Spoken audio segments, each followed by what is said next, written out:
고린도전서 9장 말씀은 사도 바울이 왜 자비랑 사역을 선택하고 또 그렇게 일했는지 그 이유와 그 목적에 대해서 말씀하고 있습니다. 자비랑 사역에 대해서 이렇게 사실은 잘 알지 못합니다. 연구를 안 해봤고 또 직접 해보지도 않아서 잘 모르죠. 사도 바울이 자비랑 선교를 했던 이유가 있습니다. 특별히 현실적으로나 지금 현대에 있어서 적용을 해보든가 아니면 그때 상황에 있어서도 사역자가 또는 이제 철학적으로 교사 일을 하고 있는 철학자나 교사들이 자비랑 일을 한다는 것은 현대나 또 그때 당시나 별로 환영받지 못하고 별로 안 좋았던 일입니다. 우리가 지금 현실적으로 현대에 있어서 자비랑 사역을 하게 된다면 전제 조건이 뭐가 있을까요? 일단은 독신이어야 됩니다. 결혼을 하면 안 돼요. 예를 들어 결혼한 사람이라도 둘 중에 한 사람은 생활비를 벌어야 되는 직업을 가지고 있어야 됩니다. 제가 아는 분도 자비랑 사역을 하시는 분이 있습니다. 어느 정도 규모 있는 교회의 목사님인데 본인이 개척한 교회입니다. 근데 그분은 직업이 교수입니다. 그리고 또 두 번째로는 한국 교회 목회적 상황에서는 자비랑 사역자가 불가능합니다. 제가 아는 분도 주일 설교회는 하질 않으세요. 일주일에 설교를 십몇 편씩 해야 되고 또 뭐 여기저기 쫓아다니고 결혼식이고 장례식이고 쫓아다니고 무슨 행사가 많은 이런 한국 교회 목회적 상황에서는 자비랑 사역이 불가능하죠.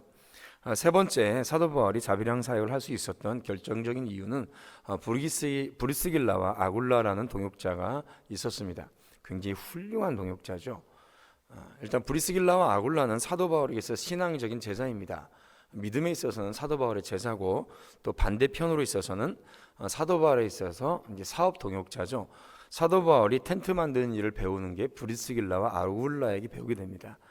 브리스길라 아굴라는 텐트를 만드는 일을 했었던 사람이고요. 또 굉장히 사업적인 수완이 뛰어났던 사람으로 보여지고요.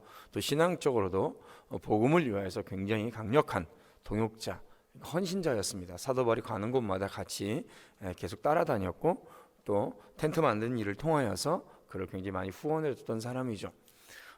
특별히 텐트를 만든 일조차도 굉장히 그 당시에 부가가치가 높은 일이었습니다. 지금으로 얘기하면 뭐라고 얘기할 수가 있을까요? 부동산업과 건축업과 인테리어 사업을 같이 합친 일이라고 할 수가 있겠죠. 옛날에는 지금 우리처럼 이렇게 집이나 건물을 지으면서 특별히 그쪽 아시아, 서쪽 아시아는 지금도 텐트로 집을 짓고 사는 사람들이 많이 있지 않습니까? 그냥 텐트는 필수 요소였죠. 그리고 부르는 게 값이었고, 그리고 집을 대처하는 일이었기 때문에 단순히 옷을 만드는 그런 가죽하고 전혀 다른 일이었습니다. 여러 가지 상황 속에서 사도 바울은 어느 정도 가능할 수 있었죠. 근데 그때 당시에도 사역자가 자비량을 노동을 하는 일은 환영받지 못하는 일이었습니다.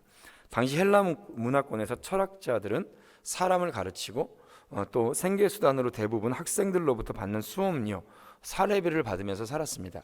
만약에 철학자나 랍비 또 이런 또 교사들이 자신의 생계를 위해서 직업을 갖는다라고 한다면 그때 당시 헬라 문화권에서는 어떤 그런 의식이 있었냐면 능력 없는 교사라고 치부됐습니다. 사도 바울이 특별히 고린도 교회의 사도로서 그렇게 보기 어렵다라고 굉장히 많이 비난을 받았던 이유 중에 하나가 이겁니다. 사도 바울이 노동을 하는 것 때문에 그런 거죠. 사도 바울이 전혀 후원을 받지 않은 것도 아니었습니다. 빌립보 교회는 사도 바울에게 참 좋은 후원자였죠. 그러나 바울은 고린도 교회로부터는 전혀 후원을 스스로가 의도적으로 받지 않았습니다. 그것은 아마도 고린도 교회의 특별한 상황 때문이었던 것으로 보입니다. 문제는 바울의 의도와 관계없이 이 일로 사도 바울은 고린도 교회 뭐라 할까요? 이게 상당히 좀 세상적으로 안 좋은 용어인데 급이 낮은 사역자 이게 뭐 이렇게 말하기는 그런데 이게 대처할 단어가 없어서 고린도 교회에서 다른 파당의 사람들에게는 그렇게 불리워졌었습니다. 고린도 9장을 보면 처음부터 사도 바울은 자신이 사도로서의 특권이 있음을 강조하죠. 먹고 또 마시는 일을 안 하고 교회 후원을 통해서 생활을 할 수 있는 특권들입니다. 뭐 군인이나 농부 또 목동의 비유를 통해서 다시 강조하고 있고 율법의 말씀을 통해서 재차 확인하고 있습니다. 레위인과 제사장의 삶의 원리로 더 분명하게 확증하죠. 그리고 15절에서 사도 바울은 그 이유와 그 심정을 명확하고 분명하게 말씀하고 있습니다. 15절에 이렇게 말씀하십니다. 내가 이것을 하나도 쓰지 아니하였고 또 이 말을 쓰는 것은 내가 이같이 하여 달라는 것이 아니라 내가 차라리 죽을지언정 누구든지 내 자랑하는 것을 헛된 대로 돌리지 못하게 하리라 라는 것입니다.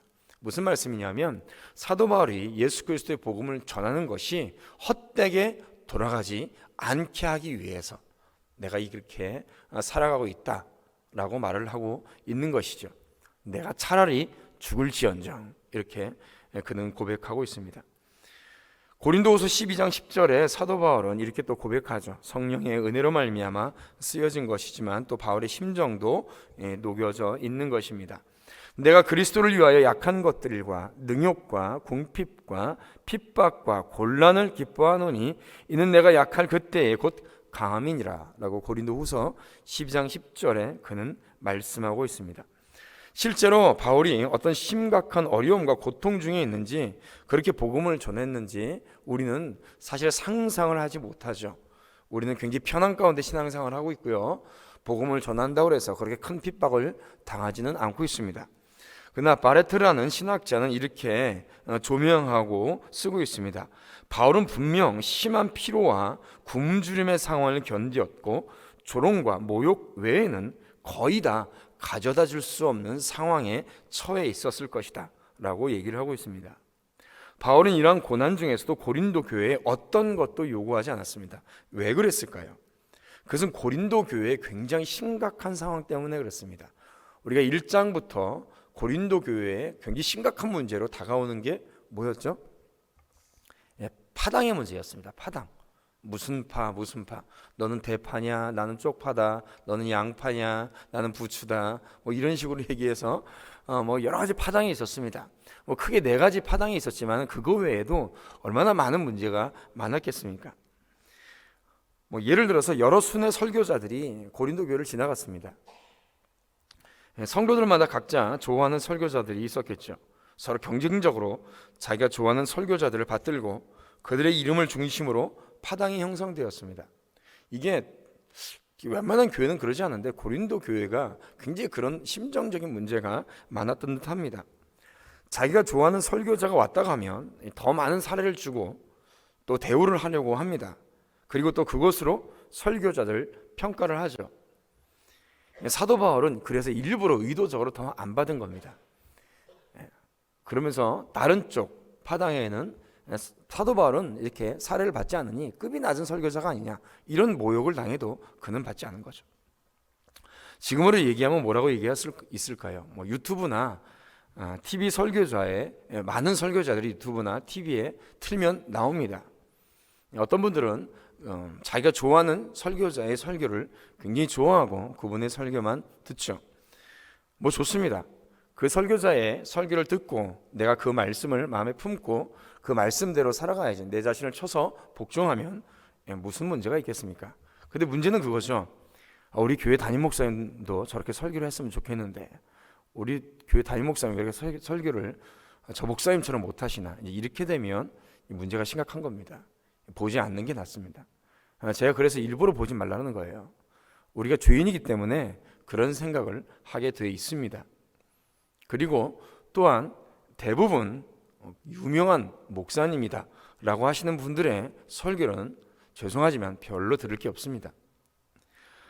이런 상황에서 사도 바울은 고린도 교회가 바른 교회의 모습을 잊어버리고 있음을 보았습니다. 사도 바울은 일체 사례를 받지 않기로 그래서 마음 먹죠. 내가 차라리 죽을지언정 이렇게 그는 고백을 합니다.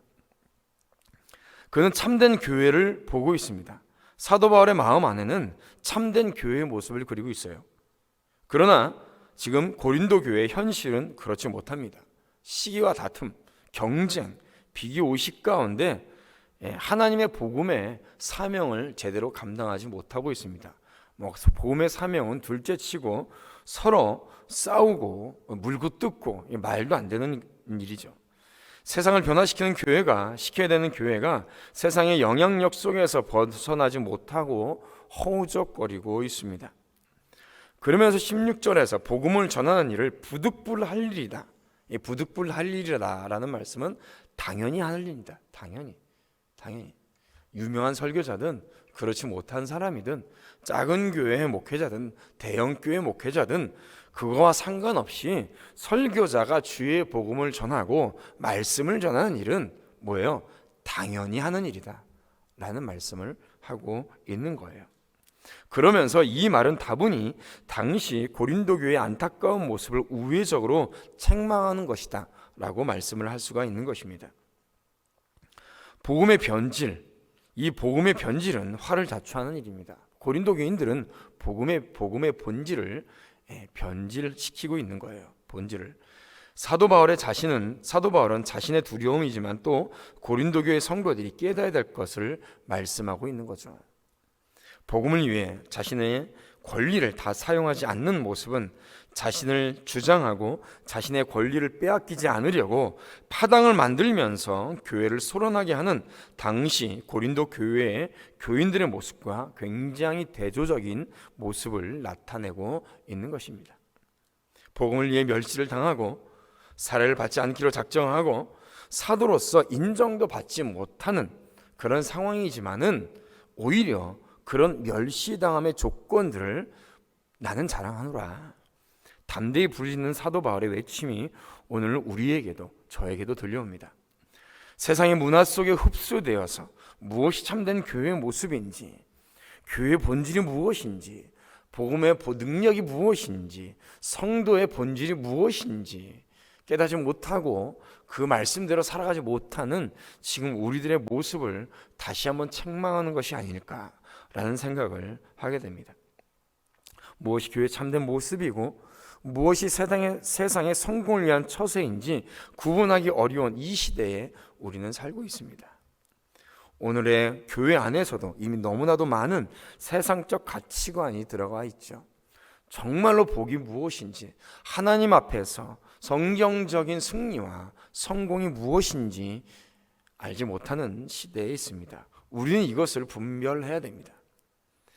그런 가치관들은 교회를 분열시키고 아픈 상처와 쓰라린 패배를 맛보게 됩니다. 그러므로 우리는 복음의 순수성을 회복해야 됩니다. 복음의 사명대로 살아가는 교회와 성도들이 되어야 됩니다.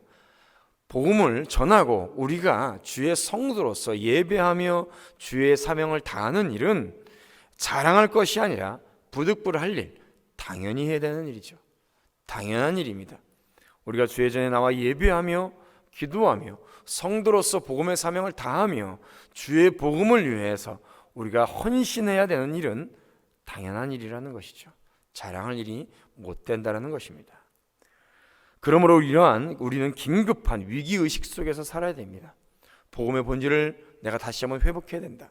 내 삶을 통하여서 내 영혼에 내 마음에 혹시라도 작은 것이라도 자랑하려고 하는 마음이 있다면, 내보이려고 하는 마음이 있다면 우리는 그 모든 것들을 내버려야 됩니다. 그리고 다시 한번 겸손하게 주의 사명 앞에 무릎 꿇어야 될 줄로 믿습니다. 이렇게 살아가는 우리 교회가 되기를 원합니다. 이렇게 살아가는 성도들이 되기를 원합니다. 이런 사명을 감당해 나가는 우리 교회와 몸된 성도들이 되기를 축복합니다.